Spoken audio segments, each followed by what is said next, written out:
Hola, bienvenidos a estos Zambonios, un espacio que vamos construyendo en este intento por tratar de entender un poco lo que estamos siendo y cómo estamos siendo en medio de sociedades tan diversas y tan cargadas de posibilidades. La invitación para hoy tiene que ver con ese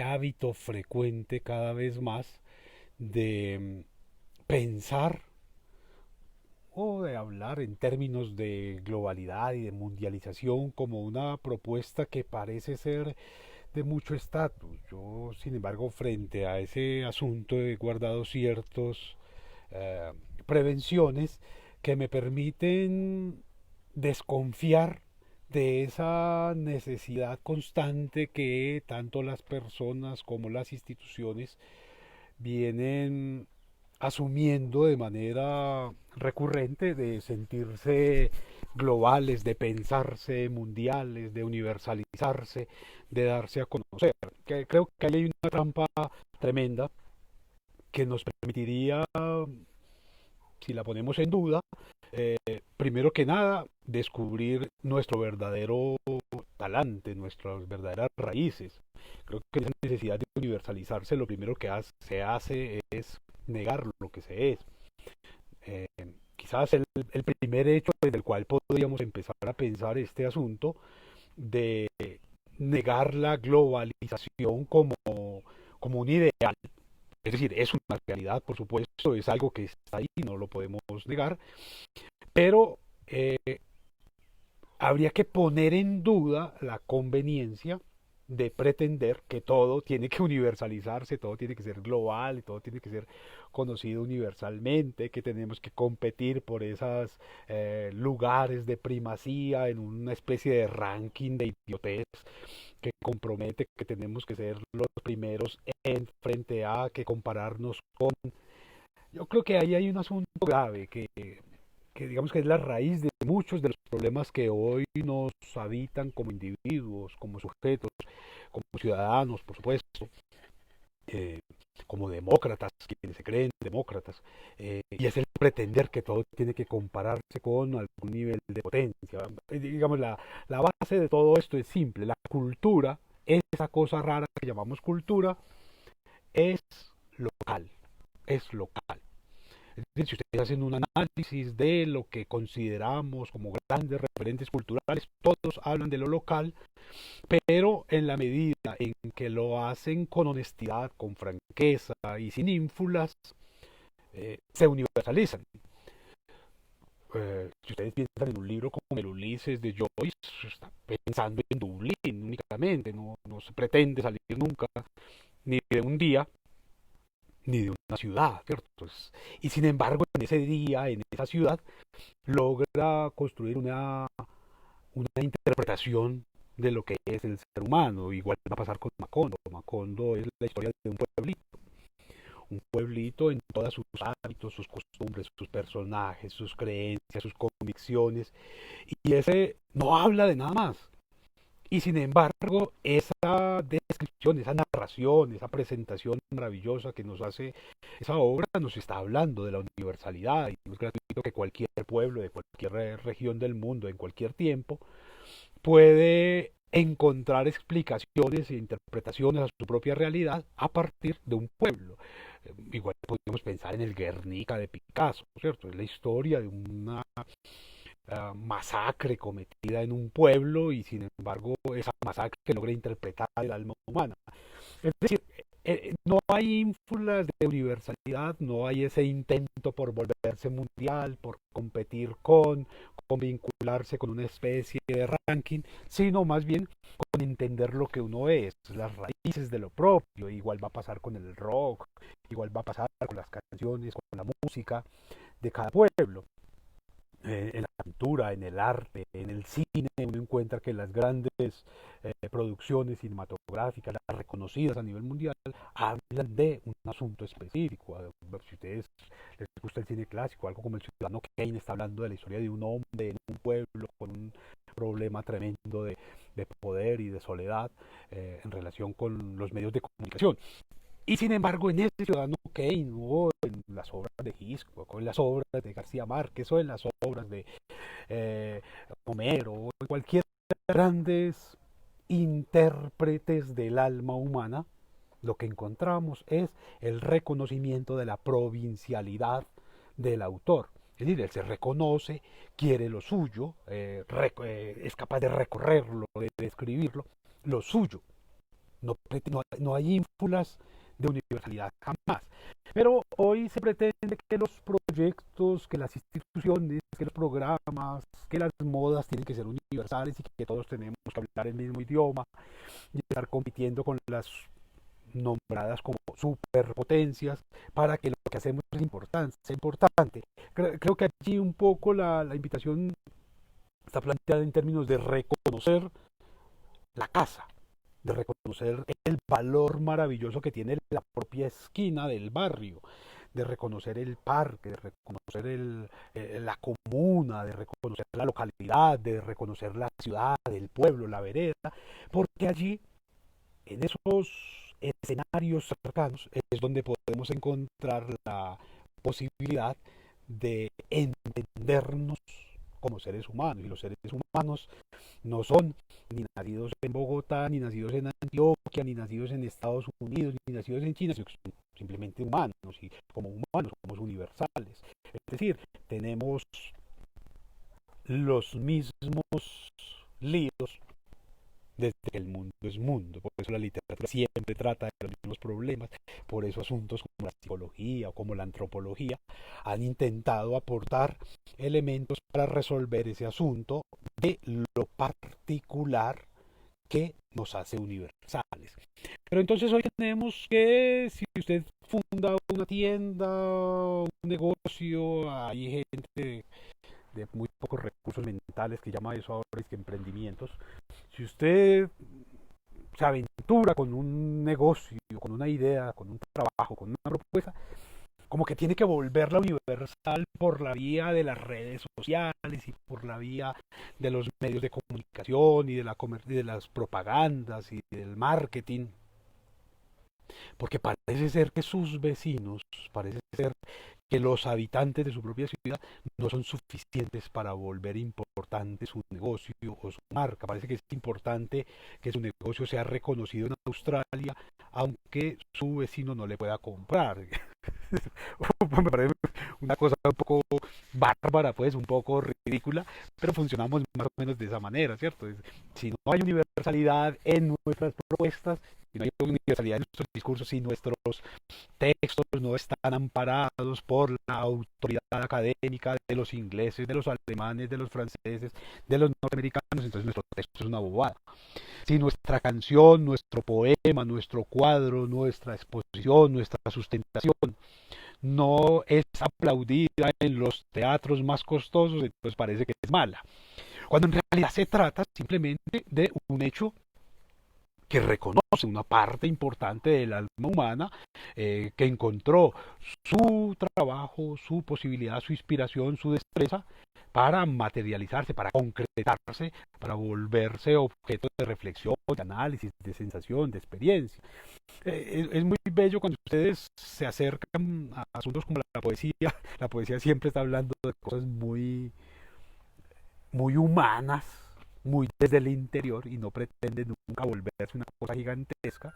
Son los demás los que la van a volver gigantesca después en el tiempo y cosas así. Entonces, allí hay un asunto que me parece que habría que tenerlo en cuenta. En una situación eh, como Colombia, por ejemplo, es bien interesante pensar el nivel de desprecio por el sí mismo que hay. Se desprecia tremendamente el pueblo, se desprecia a la población, se desprecia a los habitantes, en un parece que necesario reconocimiento del otro. Entonces las ciudades no pretenden ser el reflejo de sus habitantes, sino la mal parecida copia de una fotografía o de un modelo de ciudad europea o norteamericana.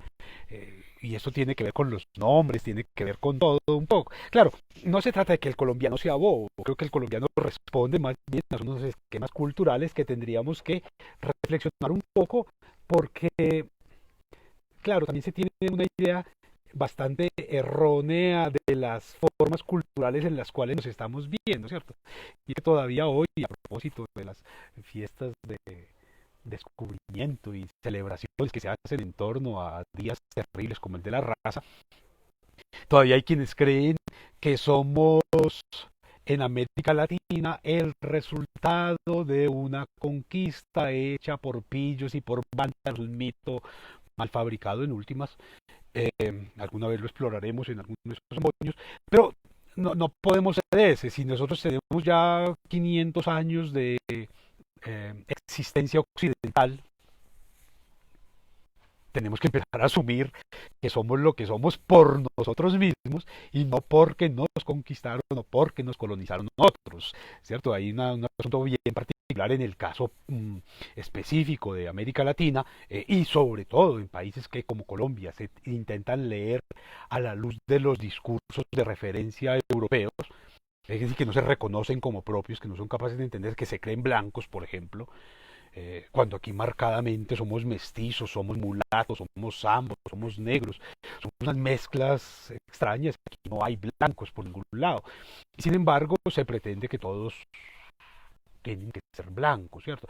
Hay un desprecio tremendo, ahora mismo hay un fenómeno sociológico, político, cultural hermosísimo, que son las mingas indígenas que están conduciéndose hacia la capital, a donde los blancos a tratar de presentar sus demandas de justicia, sus propuestas de futuro y la necesidad de ser reconocidos como parte importantísima, muy importante en todos los escenarios de la cotidianidad. Y sin embargo, cuando uno se acerca a las redes sociales, cuando uno habla con la gente se refiere a eso como los indios, como una cosa lejana, ajena, como que no está en el plato de comida, como que no estuviera en la forma de caminar, en la forma de hablar, en la forma de comportarnos cotidianamente.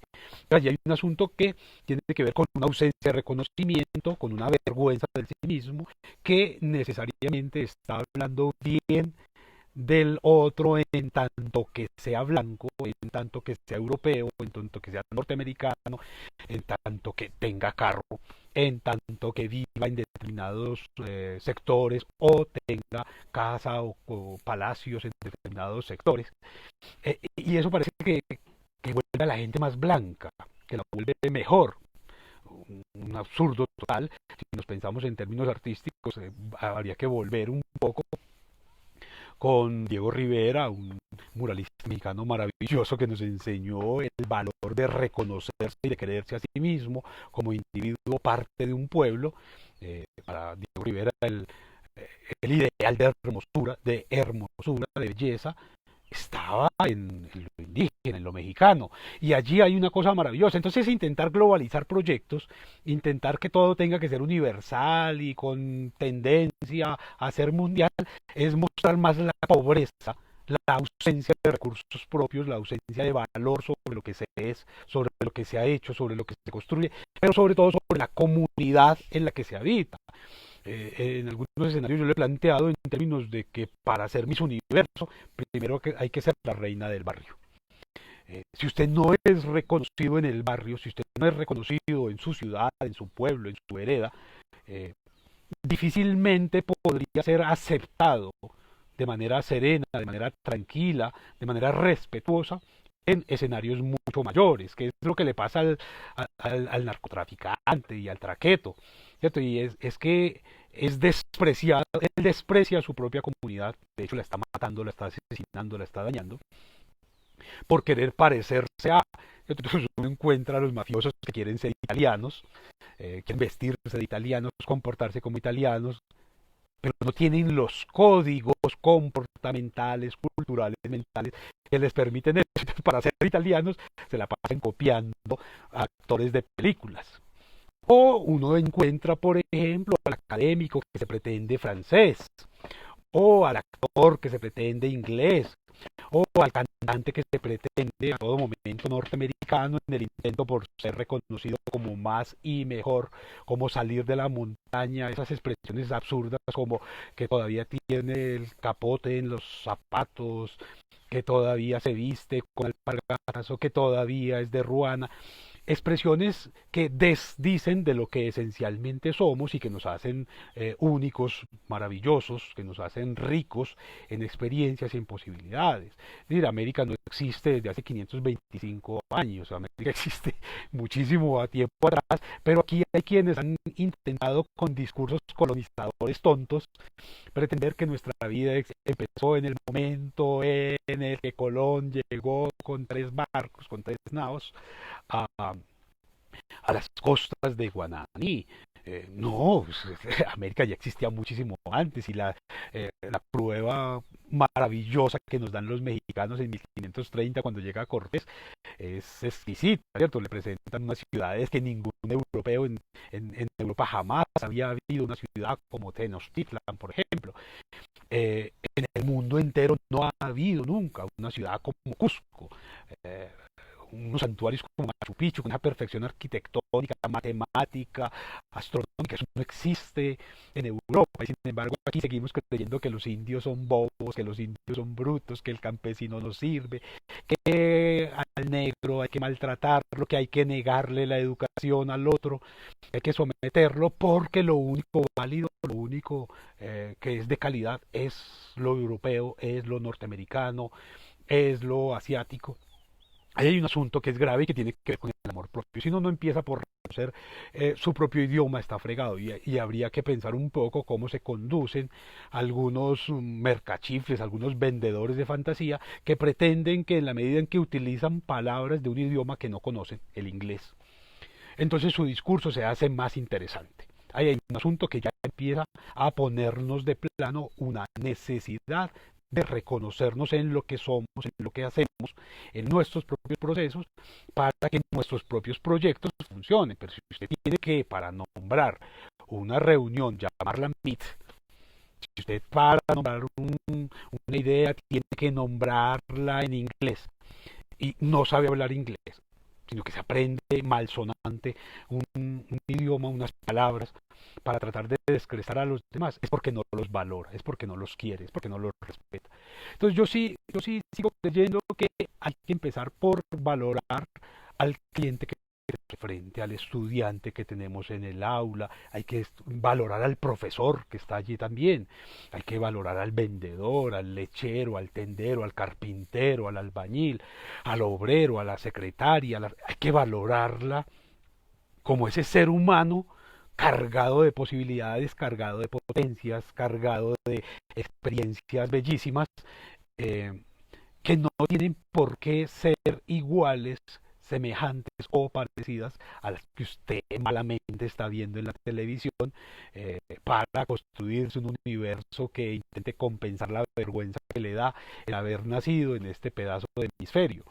No, yo creo que América en general tiene maravillosas posibilidades, tiene unas riquezas deliciosas en todos los escenarios, en lo geográfico, en lo cultural.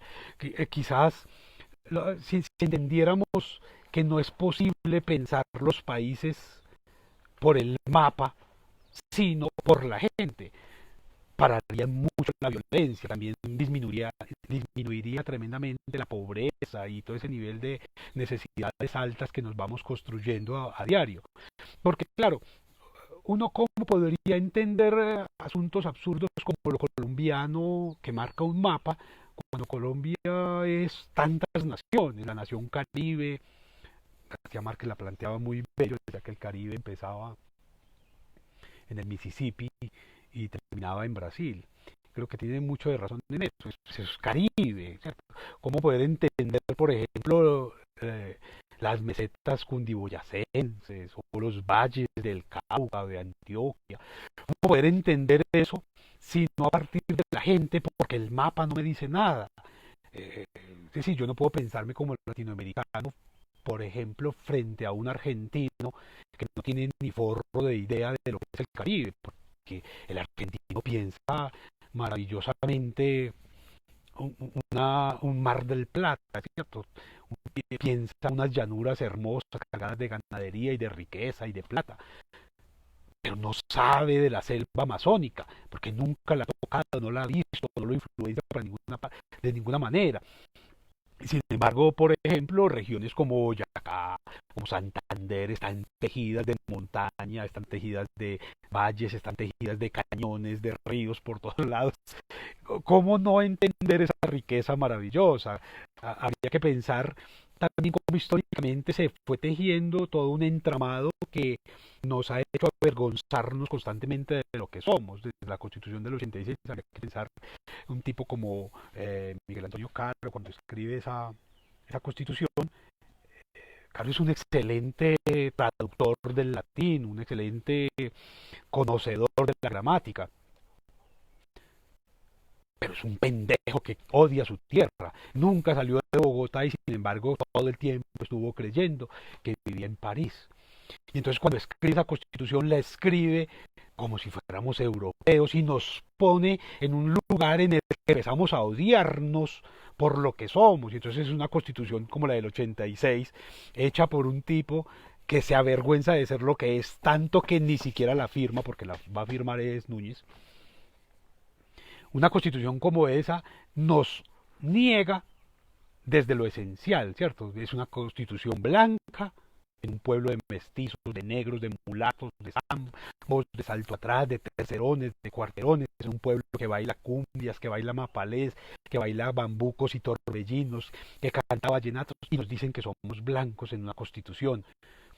Después la del 91 va a intentar remediar eso diciendo que somos pluriétnicos y culturales y multiculturales y sin embargo en las escuelas de los indígenas les siguen enseñando en español. Una constitución que, como la del 86, que va a repetir que somos católicos todavía hoy. Ese catolicismo rampante está en el discurso constante, en el gracias a Dios, bien gracias a Dios, si Dios quiere. Aparece ese sometimiento asqueroso a una idea que no nos reconoce. Y quizás eso nos puede ayudar a pensar porque si se trata de pueblos hechos a punta de iglesias, a punta de conventos, a punta de curas, de monjas, de monasterios, porque abundan tantos brujos, tantos vendedores de remedios para la felicidad. Le ligo al ser amado y se lo traigo en 7 días. Eh, porque cuando la gente se enferma, en lugar de buscar una farmacia, busca las hierbas, el agua de panela, el agua de paico, el remedio, el purgante sigue siendo de hierbas, porque la comida sigue siendo indígena aquí. Es decir, hay unas contradicciones tremendas entre lo que nos plantean los discursos y nuestros propios actos cotidianos. ¿Cierto? No es sino mirarnos al espejo y lo que somos, son indígenas, somos mestizos, somos negros, somos una mezcla maravillosa y cargada de ricuras que en el intento por volvernos universales, uno encuentra que la gente va y paga diseño de sonrisa, va y se corrige la nariz que porque es muy grande, porque tiene una curvita, ¿cierto? Va y se compra una plancha para alisarse esos crespos hermosos que porque tiene que parecer una yegua zaina para poder conquistar al narco o al mafioso. Y entonces allí es donde ese intento de universalizarlo todo, entonces uno se encuentra con instituciones de educación, por ejemplo, que se preocupan por la acreditación de alta calidad para poder competir con Yale y con Oxford y con la de Cambridge, ¿cierto? Pero en las que sus profesores ni siquiera saben leer, en las que sus estudiantes no tienen que comer, en las que las aulas no tienen sillas, no tienen tecnología, en la que tenemos el internet más caro de América Latina y de más mala calidad además. Entonces uno dice, bueno, ese intento por volvernos universales, por volvernos mundiales, por hacernos reconocidos, ser el país más hermoso, el más feliz, el más productivo, a que nos ha conducido, sino a la miserización en la que quienes ostentan esa condición de blancos nominales, porque la etnia no les da para eso, ¿cierto? Hacen con nosotros lo que nos dé la gana, ¿cierto? Un pueblo que no es capaz de reconocer sus propios valores, sus propias creencias, sus propias culturas, sus propias tradiciones, termina sometido a lo que les plantean como lo bueno, lo ideal o lo adecuado. Y entonces se tiene que aprender a comer con 14 cubiertos, con 7 copas, con 15, cuando no tiene ni siquiera que meter en esos platos. Entonces se tiene que parecer el país más no sé qué cosas del mundo cuando tiene el nivel de desempleo más aberrante, cuando tiene el nivel de pobreza, la desigualdad, el peor nivel económico de los últimos 50 años, cuando sigue teniendo guerras, guerrillas, paramilitares, y se cree el país más feliz. ¿Para competir con quién? Y entonces establecemos estándares extraños en el que pretende que no somos Dinamarca, pero nos queremos parecer a ellos, aunque no tengamos ni la disciplina, ni la historia, ni la tradición, ni los principios, ni los valores de ellos. Nosotros tenemos los propios y son un encanto, son una delicia. Nosotros parece que aprender a bailar bambuco y bullerengue y cumbia y mapalé y torbellinos, parece que eso es como de pobres o de bobos, porque hay que aprender es a rapear y hay que aprender a reggaetones y vainas absolutamente ajenas a nuestro propio contexto, ¿cierto? Una cosa bellísima, la champeta sigue siendo hoy todavía una expresión tildada de marginal, de arribista, de pobre, cuando está llena de expresiones culturales, de discursos, de historias, de movimientos que nos nombran en lo que hemos sido a lo largo de estos 500 años.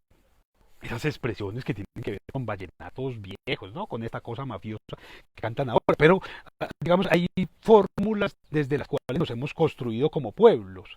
En algunas canciones, en algunas músicas. Habría que pensar un poco si esa prohispanidad, que es el tercer elemento de la constitución que Carlos nos planteaba, realmente funciona.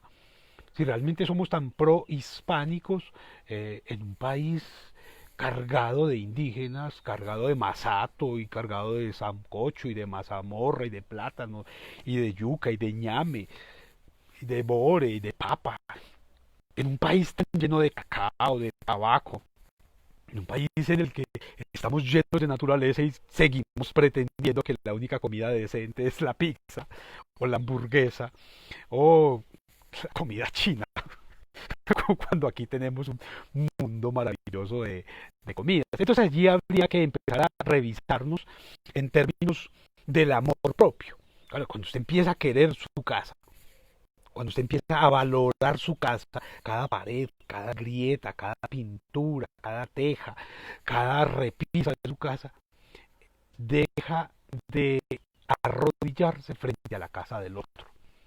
Deja de estar deseando ser otro, que es el gran asunto aquí, es que a usted le han enseñado tanto, a los latinoamericanos sobre todo, les han enseñado tanto, que son poca cosa, que son poca cosa, que quieren necesariamente ser europeos.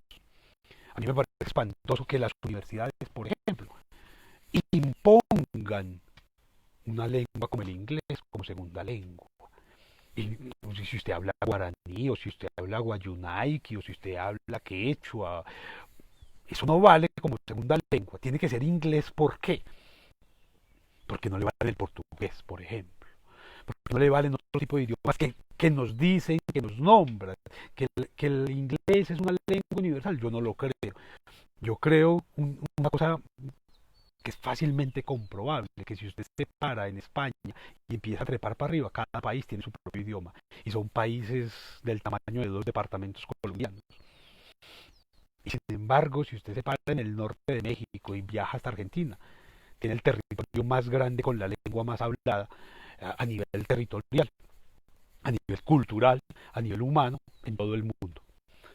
Entonces, si aprendiéramos por lo menos a leer en español, a pensar en español, a valorar en español, a cantar en español, a entendernos en español, se acaba el conflicto.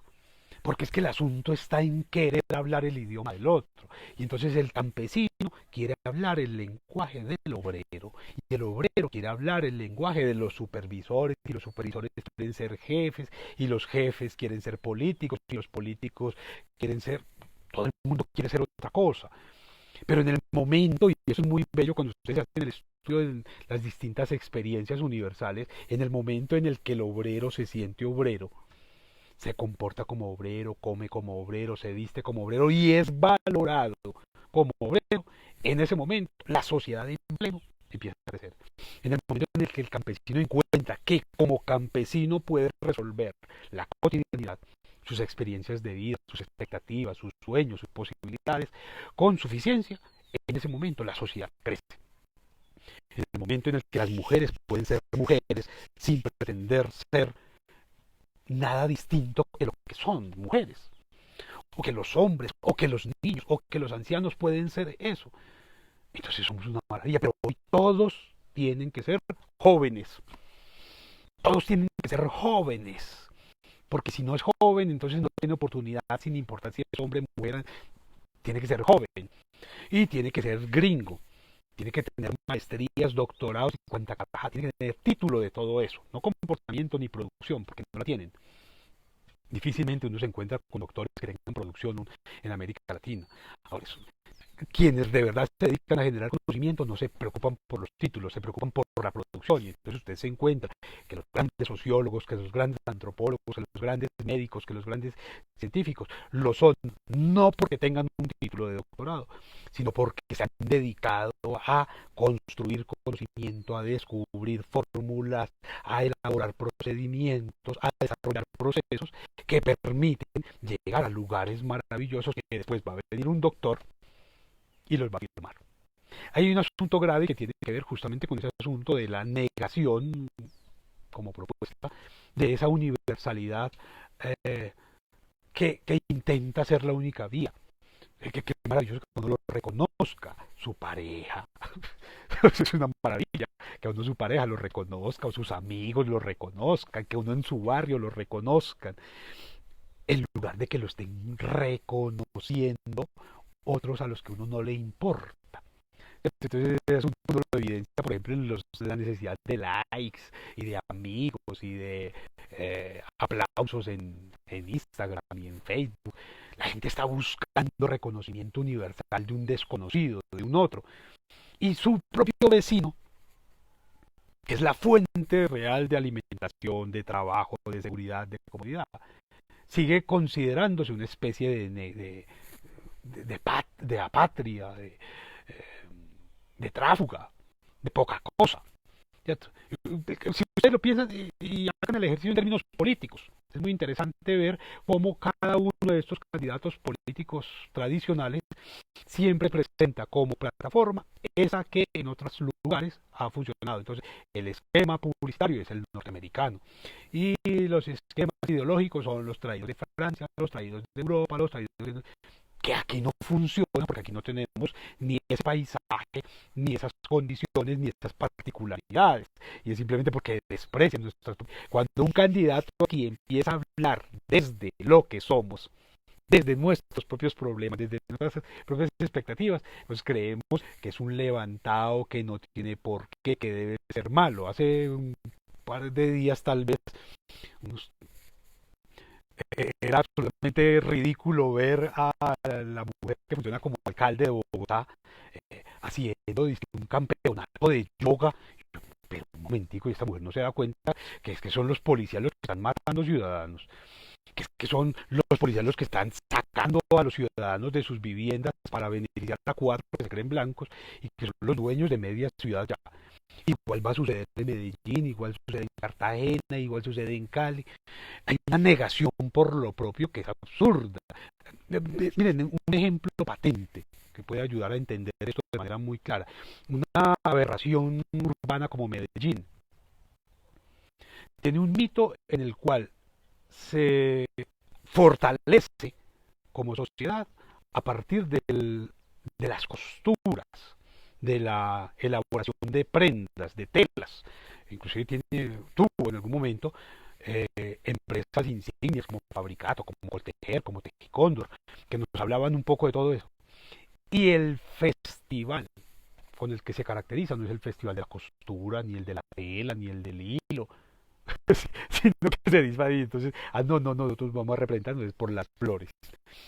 Pero no cultivamos flores para nada. Yo vivo se supone que todo esto es agricultor, nada de eso. Pero sin embargo hay un asunto que se niega. Uno habla con los campesinos, uno va por las veredas, por los caminos, hablas con los campesinos y dicen cosas tremendas, como que es más económico, más práctico mercar en la ciudad que cultivar aquí.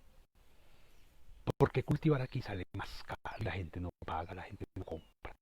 Porque todo eso lo estamos importando. Y entonces esta tierra latinoamericana, experta y con todas las posibilidades y con el clima y con el agua en desarrollar producción agrícola, por ejemplo, tiene que, por imposición, tiene que importar del Canadá cereales, de los Estados Unidos maíz y carne, de Europa tiene que importar cereales, cuando perfectamente aquí se pueden cultivar, pero los de aquí nos resultan un poco vergonzantes.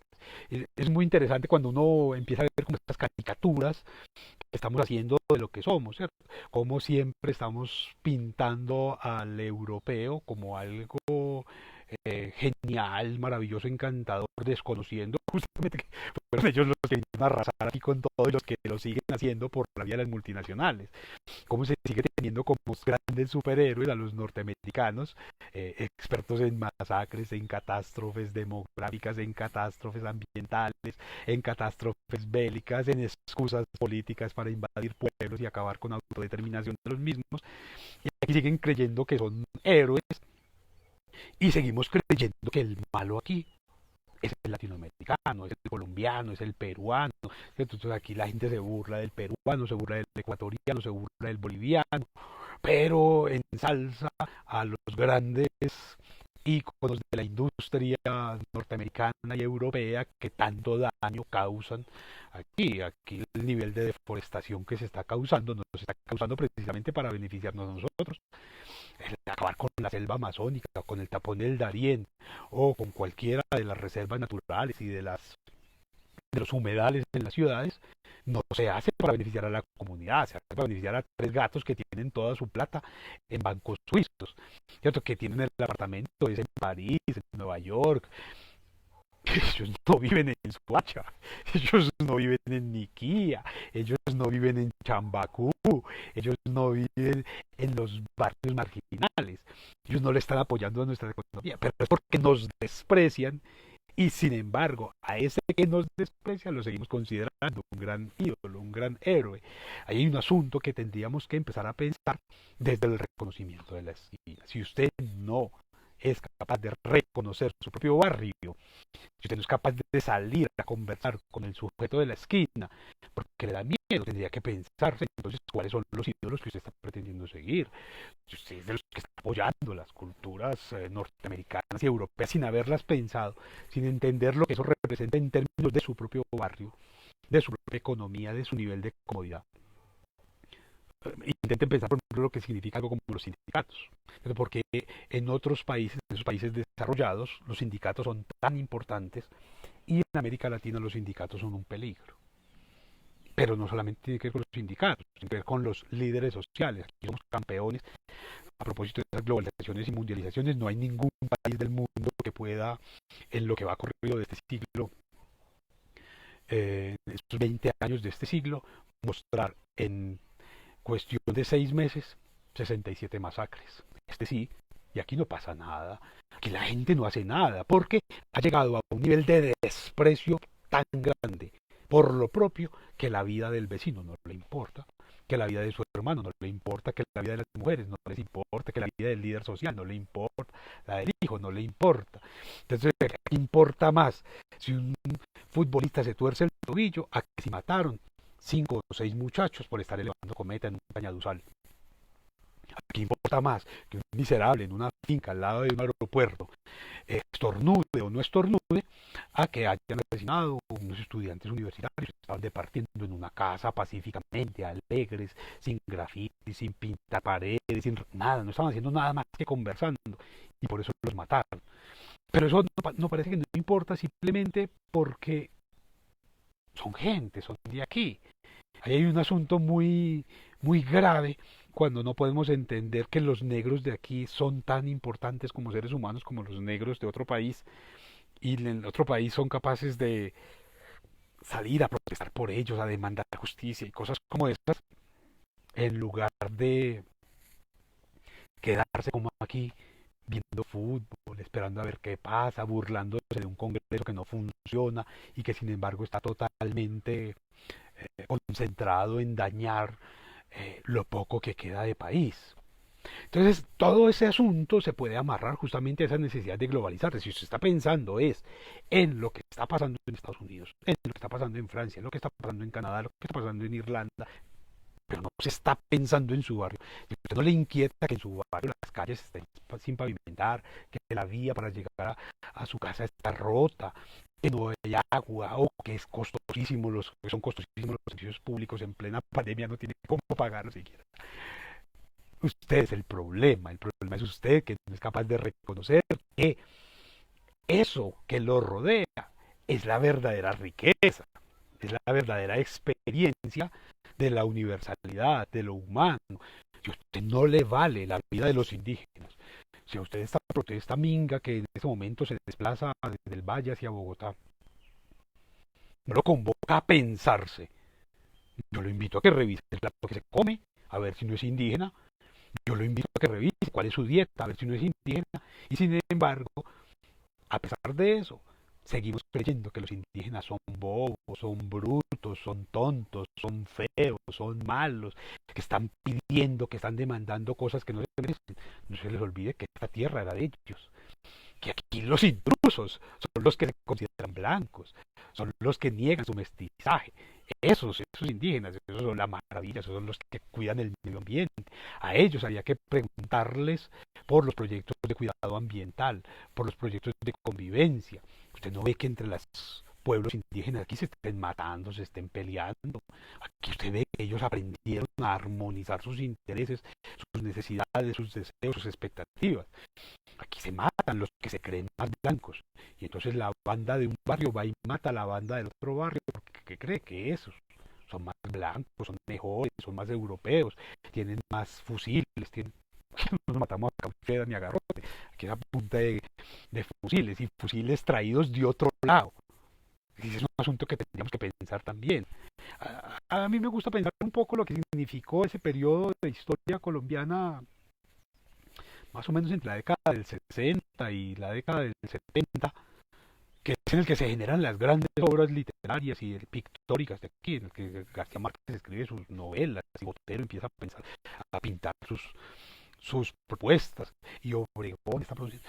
Porque fue un periodo en el que no, digamos, ese narcotráfico y ese sicariato no se había empoderado de nada. Inclusive esos personajes que estaban vinculados con eso eran estigmatizados, precisamente porque ya se avisoraba desde ese tiempo lo terrible que iba a resultar ese tipo de experiencias económicas para la sociedad, como hoy se demuestra. Pero en ese periodo entre el 60 y mediados del 70 hay un cierto nivel de florecimiento económico, es el momento en el que se establecen unos principios de clase media que después va a desaparecer, pero también en el que se produce artísticamente, en el que las instituciones funcionan. Es en ese momento en donde existe la Caja Agraria y el ICA y el Instituto de Crédito Territorial y todas. Es decir, se crean instituciones para tratar de fomentar posibilidades de desarrollo nacional. Por supuesto, la década del 70, mediados del 70, cuando el narcotráfico empieza a volverse esa terrible, esa sí es una pandemia, esa pandemia espantosa, todo eso empieza a desaparecer. Entonces, cada uno de esos institutos se convierte simplemente en una fábrica de votos que vuelve el país lo que está haciendo hoy. Entonces, aquí digamos que el asunto sería empezar a pensarnos en términos de amor propio, amor por nuestra casa, amor por nuestro cuaderno, por nuestro cantante, por nuestra música, por nuestros ritmos, por nuestro estudio, por nuestras lecturas. Más que estar pidiendo fuentes de autoridad europea, tendríamos que empezar a pensar un poco a la usanza de Zuleta, en construir sistemas de pensamiento que nos representen, como lo hizo Fernando González previamente, como unos pensadores ahora, como Ospina, intentan hacerlo con mucha belleza, con un ánimo conciliador, además, con unas formas muy, muy bonitas en las que se intenta reconocer la diferencia, eh, no por el desprecio, no a través de la eliminación, no a través del castigo, sino a través de la grandeza del otro, que es eso tan grande que tiene el otro que me puede aportar a mí, que tiene de grande el campesino, el obrero, el panadero, el médico que me puede aportar, no que les puedo quitar, como se está comportando hoy la sociedad, particularmente la sociedad colombiana, que les puedo quitar, que les puedo robar, que les puedo sustraer, que les puedo eh, de qué manera puedo aplastarlos, sino cómo a partir de ellos logro configurar un colectivo, una comunidad en la que todos salgamos ganando porque nos vamos haciendo tan fuertes que nos ganamos el respeto de los demás. Pues no podemos pedirle respeto a los demás si entre nosotros mismos no nos respetamos. Habría que pensar, un día lo haremos, ese ejercicio del bullying constante y cómo ese bullying se termina transformando a través de las redes sociales en unas formas de casi que de terrorismo, como aquí le tenemos miedo a palabras como subversión, como revolución, palabras como derechos humanos, se les tiene miedo porque otras palabras, esas sí nocivas como autoridad, como poder, golpe, violencia, muerte, paramilitar, narcotráfico, se han convertido en los grandes referentes de acción. Entonces yo creo que aquí la invitación sí tiene que ser a empezar por reconocernos, por mirarnos a la cara y mirarnos sobre todo al espejo sin sentir vergüenza de lo que somos. Pero, y eso es fundamental, sin pretender que somos más de los demás. En el momento en el que ese amor propio se convierte en regionalismos o en nacionalismos, nos convertimos en una enfermedad, en una epidemia, en una porquería humana como la que estamos siendo, que intentamos defender regiones que no conocemos. Habría que preguntarle a los que se consideran, por ejemplo, paisas o bayunos, cosas que tanto conocen de su región. Alguien que se ufane de ser de Antioquia, realmente cuántos municipios conoce, cuántos parques ha recorrido, con cuánta gente de otros municipios ha podido hablar. Eso hay que, digamos que asumirlo con respeto también, ¿cierto? Es conocer mi pueblo, es conocer mi ciudad, conocer mi barrio, sin pretender empoderarme ni dañarlo, sino simplemente enriquecerme con el otro, en el compartir experiencia a través de una especie de dialéctica cultural desde la cual podamos empezar a largo plazo a ganar ese respeto en la medida que respetamos. Muy bien, hasta aquí estos zambonios. Espero encontrarme con ustedes en otro escenario. Por ahora les deseo un feliz resto